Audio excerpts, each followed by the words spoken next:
তো আমরা এগুলোতে যখন চড়ি মাঝে মাঝে কিছু এয়ার হোস্টেজ আসে, এরা খুবই সুন্দরী, বিউটিফুল লেডি, এদেরকে সাজিয়ে ওইভাবে আনা হয়। এদের আবার কয়েকটা বাচ্চা টাচ্চা হয়ে গেলে এদেরকে চাকরিতে রিক্রুট করে না, কারণ এদের সৌন্দর্যটাই পুঁজি। এই সুন্দর ড্রেস নিয়ে এরা আমাদেরকে খাবার সার্ভ করে। আর বিমানটা যখন আকাশের দিকে উঠতে থাকে তখন বলে, ভদ্র মহিলা, ভদ্র মহোদয়গণ, আপনাদের সিট বেল্টটি বেঁধে নিন। এখনই শাহজালাল আন্তর্জাতিক বিমানবন্দর থেকে 14,000 ফুট উপর দিয়ে এটা চিটাগাঙে পৌঁছবে। আল্লাহু আকবার, আল্লাহু আকবার, আল্লাহু আকবার, সুবহানাল্লাযী সাখখারা লানা হাযা ওয়া মা কুন্না লাহু মুকরিনিন ওয়া ইন্না ইলা রাব্বিনা লামুনকালিবুন। দেখতে সুন্দরী, লিপস্টিক মেরে, ডিজাইন করে, মেকআপ নিয়ে, সুটেড বুটেড হয়ে এসেছে, কিন্তু যখনই বিমানটা 14,000 ফিট উপরে ওঠে তখন তার মুখ দিয়ে বেরোয় আল্লাহু আকবার। কারণ সেও ভালো করে জানে এই 14,000 ফিট উপরে আমার আব্বা নাই, আমার আম্মা নাই, মাননীয় প্রধানমন্ত্রী নাই, পুলিশ নাই, র‍্যাব নাই। এই হাওয়ার উপরে বিমানটা চলে, ওখানে কেউ আমারে বাঁচাতে পারে না, একজন ছাড়া। চিল্লায় বলো, তিনি কে? তখন তারাও বাধ্য হয়ে পড়ে আল্লাহু আকবার। তাহলে বুঝা গেল আমাদের কোনো ক্ষমতা টমতা কিচ্ছু নাই, আসল ক্ষমতার মালিক একজন। চিল্লায় বলেন, তিনি কে? তার করতে হয়। কি দুর্বল ছিলাম আমরা, ওই দুর্বলতা থেকে যৌবনের সাময়িক একটা সময় পাই রক্ত গরম। এরকম রক্ত গরম তোমার আগে ছিল না। আগে তুমি দুর্বল ছিলা। তুমি শুধু দুর্বল না, তুমি দুর্বলের ঘরের দুর্বল। আমাদের 14 পুরুষ দুর্বল। চিল্লায় বলেন, ঠিক কিনা? কি ক্ষমতা আমাদের? দুর্বল হয়ে দুনিয়ায় জন্মালাম, সাময়িক কিছু সময়ের জন্য যৌবনের শক্তি পেলাম, আবার ওইটার পরে আবার দুর্বল হয়ে গেলাম। রং ধরা যৌবন জং ধরে শেষ, আবার লাঠি নিয়ে হাঁটা লাগে।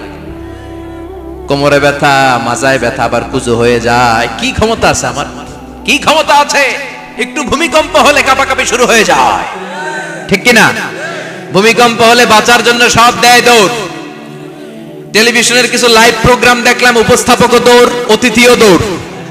দেখেন নাই? লাইভ ব্রডকাস্টিং হচ্ছিল আজকে, সরাসরি সম্প্রচার। যখন দেখা যাচ্ছে চেয়ার কাঁপতেছে, উপস্থাপক দৌড়, আর মেহমানরা বসে আছে মাইক নিয়ে। কিছুক্ষণ পরে আরো কাঁপাকাঁপি বেড়ে গেল, মেহমানও দৌড়। কথা কন? 20 তলা 30 তলা দামি দামি বিল্ডিং গুলোর ফ্ল্যাটের ভেতরে যারা থাকে, তুফান শুরু হলে দেয় দৌড়। কথা কন? ভাড়াটিয়ারা দৌড়ায়, বাড়িওয়ালারা দৌড়ায় না। নিজের বাড়ি তো, এই জন্য দৌড় দেয় না। নাকি ভূমিকম্প হলে ভাড়াটিয়াও দৌড়, বাড়িওয়ালাও দৌড়? র্যাবের প্রধান দৌড়, পুলিশ প্রধান দৌড়, শুধু প্রেসিডেন্ট আর মাননীয় প্রধানমন্ত্রী দৌড়ায় না। কথা কন? বাঁচার জন্য সব দৌড়। কয়েক বছর আগে পত্রিকায় একটা হেডিং করলাম, মাননীয় প্রধানমন্ত্রীকে বহনকারী বিমান এর 33 চক্কর আকাশে। কয় চক্কর? কি যেন সমস্যা হয়েছে, বিমান নামতে পারছিল না। তখন ওনার সাথে আবার স্পেশাল সিকিউরিটি ফোর্স থাকে। ওনারা বলল, honourable prime minister, we can not land now because of some flying মেকানিজমে আমাদের সমস্যা হচ্ছে, আমরা ল্যান্ড করতে পারছি না, ঝামেলা হচ্ছে, নিচেও হয়তো কোনো ঝামেলা দেখা দিচ্ছে, আমরা এখন নামতে পারবো না, উই ক্যান নট ল্যান্ড নাও। আপনাকে একটু ধৈর্য ধরে বসে থাকতে হবে। তখন ওই ওনাকে বহনকারী বিমানটা আকাশে 33টা চক্কর মেরেছিল। এটা নিয়ে কভার করা হয়েছে পত্রিকায়। আপনার কি মনে হয় 17 কোটি মানুষের প্রধানমন্ত্রী, এদেশের সবচেয়ে ক্ষমতাধর নারী, উনি যখন বিমানে বসা অবস্থায় শুনলেন বিমানে ঝামেলা বা নিচে ঝামেলা, ওনার অন্তরে ভয় ঢুকছে কার? উনি বসে বসে জিকির করছে কার? তাহলে দেখেন, ক্ষমতাও সবসময় কাজে লাগে না। চিৎকার করে বলেন, ঠিক কিনা?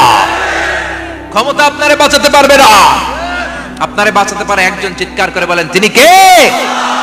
এজন তুফান যখন শুরু হয়, জলোচ্ছ্বাস যখন শুরু হয়, ঘূর্ণিঝড় যখন শুরু হয়, সিডর যখন শুরু হয়, বন্যা যখন শুরু হয়, তখন বোঝা যায় আল্লাহ কারে কয়।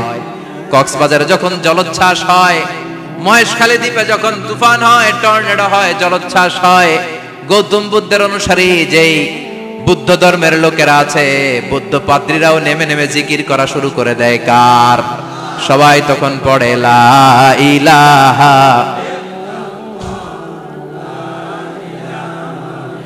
লা ইলাহা ইল্লাল্লাহু মুহাম্মাদুর রাসূলুল্লাহ সাল্লাল্লাহু আলাইহি ওয়াসাল্লাম। বিপদে পড়লে বোঝা যায় আল্লাহ কারে কয়। সে আল্লাহ বললেন, তাবারাকাল্লাযী বিয়াদিহিল মুলকু ওয়া হুয়া আলা কুল্লি শাইইন কাদির। সুমহান সেই সত্তা যার হাতে ক্ষমতা, ক্ষমতা কার হাতে? সব ক্ষমতার মালিক আল্লাহ। তবে আমাদেরকে আল্লাহ কিছু ক্ষমতা দিয়েছে, এটা লিমিটেড। এটা কি? যেমন এই যে মাননীয় প্রধানমন্ত্রী ওনার দল নিয়ে বাংলাদেশ আওয়ামী লীগ নিয়ে যে ক্ষমতায় আসলেন কয় বছরের মেয়াদে? কোন কোন দেশে ক্ষমতায় আসে 10 বছরের মেয়াদে, আছে না নাই? আল্লাহ আসছে কয় বছরের মেয়াদে? 30 বছর, 40 বছর। আল্লাহর ক্ষমতার মেয়াদ 100 বছর, এরপরে রিনিউ করা লাগবে। এটা কথা বলেন। আল্লাহ বলেন হুয়াল আউয়ালু ওয়াল আখিরু ওয়াল যাহিরু ওয়াল বাতিন ওয়া হুয়া বিকুল্লি শাইইন আলিম। আমি প্রথম, আমি শেষ, আমি প্রকাশ্য, আমি গোপন। ঠিক কি না? প্রথমে আল্লাহ আল্লাহ, শেষেও আল্লাহ আল্লাহ, আকাশে আল্লাহ আল্লাহ, জমিনে আল্লাহ আল্লাহ। সবাই পড়েন, প্রথমে আল্লাহ আল্লাহ, শেষেও আল্লাহ আল্লাহ, আকাশে আল্লাহ আল্লাহ, জমিনে আল্লাহ আল্লাহ।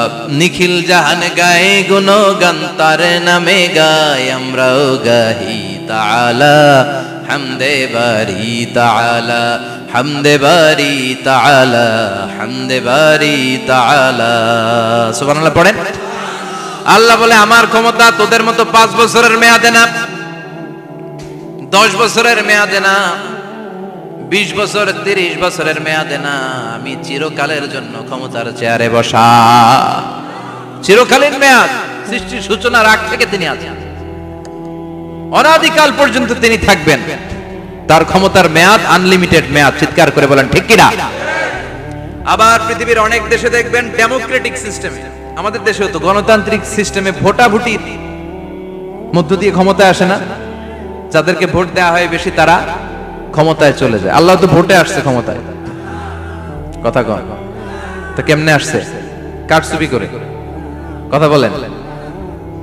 আল্লাহ ভোটে আসা লাগে নাই, কেউ তাকে ভোট দেওয়া লাগে না। আবার অনেক দেশে আছে মোনার্কি সিস্টেম, রাজতন্ত্র, রাজার পোলা রাজা, আল্লাহর বাপ ছিল রাজা, এই জন্য আল্লাহ রাজা। কথা বলেন না, আল্লাহ রাজতন্ত্রের সিস্টেমেও আসে নাই। আবার অনেক দেশে আছে ডিক্টেটরশিপ, একবার ক্ষমতা পাইলে মাগারছে আর ছাড়ে না, আছে না নাই? 20 বছর 30 বছর চলতেই থাকে, আছে না নাই? আল্লাহ কি এই সিস্টেমে আসছে? আল্লাহর ক্ষমতার সাথে পৃথিবীর কারো ক্ষমতার কোনো মিল নাই। চিৎকার করে বলেন ঠিক কি না? আবার অনেক দেশে কোয়ালিশন করে ক্ষমতায় যেতে হয়, জোট করে। জোটের রাজনীতি এর দেশে আছে না নাই? 4 দলীয় জোট, 10 দলীয় জোট, 14 দলীয়, 18 দলীয়, 20 দলীয়, মহাদলীয়, মহাজোট, সামনে হবে মহাজোট। কথা ঠিক কিনা বলেন?